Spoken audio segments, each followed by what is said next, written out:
Todd Archer covers the Cowboys, ESPN Nation, NFL Nation Cowboys reporter. He joins us now on the Boardwalk Honda Hotline, where, earlier we talked to New York and Washington where expectations are I would imagine Dallas. Would you say that these are the highest expectations or as high as they have been? Is this team a better team than the one that was disappointing last year?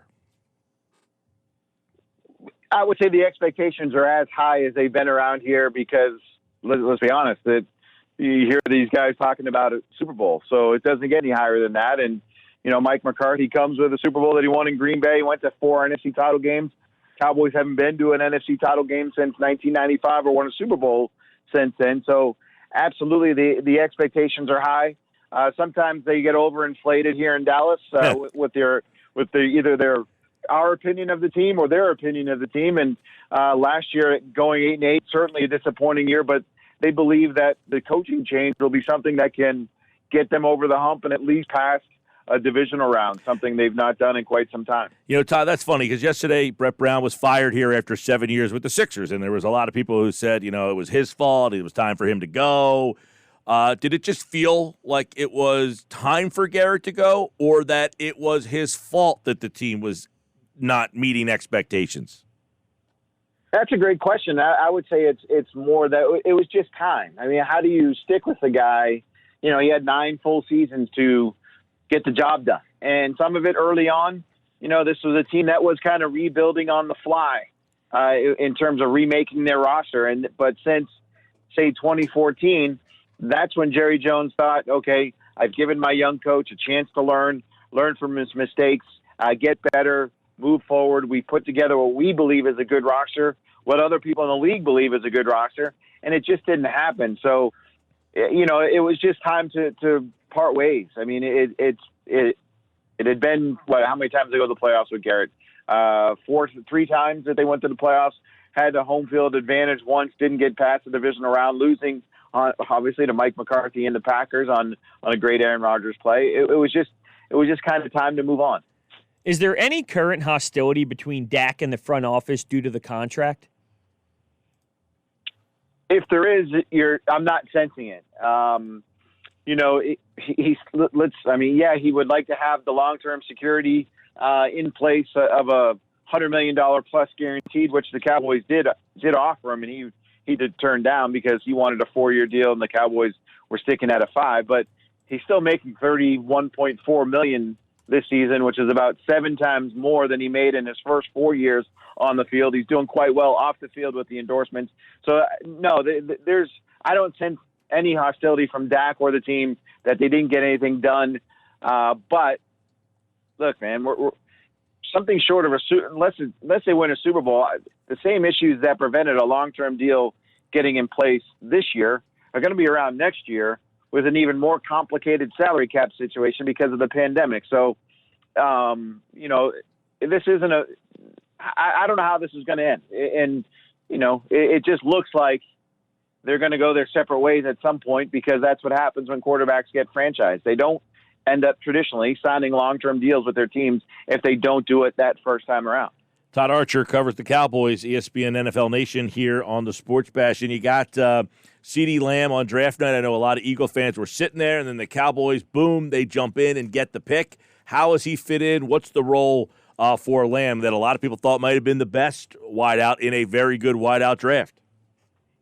Yeah, I'll have a big story coming out on him on Thursday on ESPN.com just about his background and things. And he's been nothing short of tremendous. For a rookie receiver to come in, he's looked that good. The first day of practice, he makes a one-handed catch that literally everybody was out there kind of looked at each other and said, did we just see what we think we saw? It was that kind of impressive play that he did. And, you're hearing it from Dak that he's a smart guy. He knows where to go. That means a lot coming from a guy who's playing in the slot, basically, with Amari Cooper and Michael Gallup on the outside. You have Cooper saying they have 3 receivers that can have 1,000-yard seasons. That's something that's only happened 5 times in NFL history and not since, I think, 2008 when Arizona did it. So there's lofty expectations already, and they gave him number 88. You guys know what that number means around here when you think of Dez Bryant, Michael Irvin, and Drew Pearson. So there's high expectations for this kid, and he's so far, he's he looks like he's going to live up to them. How big of a year is this for Amari Cooper? You had the whole benching situation happen last year and the contract in play. How big of a year is this for him? Yeah, no, it's absolutely it's a big year. Now he's not going to go anywhere after this season. The Cowboys can get out of the $100 million deal they gave him after the second year without much of a salary cap penalty. But yeah, no, unquestionably a big season. You know, he faded down the stretch, and his numbers were the same. The game up there in Philly at fourth down, he's not even on the field, which I don't think is his fault. I think there might be one of the reasons why the old receivers coach and head coach maybe aren't here anymore. He wasn't having a great day that day, but I use this analogy with Jason Garrett the day after the game. If Luka Doncic is 1 for 15, but the Mavs have the ball with a chance to win the game, Rick Carlisle is calling a play for Luka Doncic. And the Cowboys had the season on the line, and Amari Cooper is watching it just like I was from the press box. So that didn't make much sense. But he's a guy that, you know, this is a big year for him, but he's a guy, it was also a career high in yards and touchdowns for him. He's kind of a little mysterious in how his season was last year. But again, the Cowboys think that their offense is going to be among the best in the NFL with Mike McCarthy coming in. Todd, I guess Earl Thomas' name has been brought up a few times out there in the last 48 hours. Just a little bit, yeah. I thought we were done with this thing. It started in 2017 when he walked in the Cowboys locker room with Jason Garrett, arm in arm, telling him to come get me after a game. The Cowboys had trade talks with Seattle in 2018. Obviously, last year he's a free agent after Seattle moves on, and the Cowboys were never going to get into that kind of bidding price that the Ravens pay. And now with this stuff, it's there again because the Cowboys, you know, you can look and say, hey, you need a safety. Earl's available. He wants to come to the Cowboys.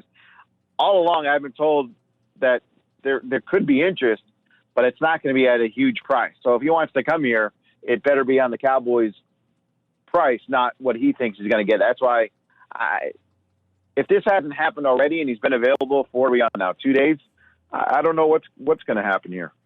All right, Dallas, Philly, those two teams, the favorites in the NFC East. We've looked at them all today. ESPN's NFL Nation reporter Todd Archer covers the Cowboys since 1997. He's been on that beat, and it's always a wild ride out there. We'll see what this season brings. Fans, no fans, who knows? We'll find out. Todd, appreciate it, and we'll catch up with you during the regular season.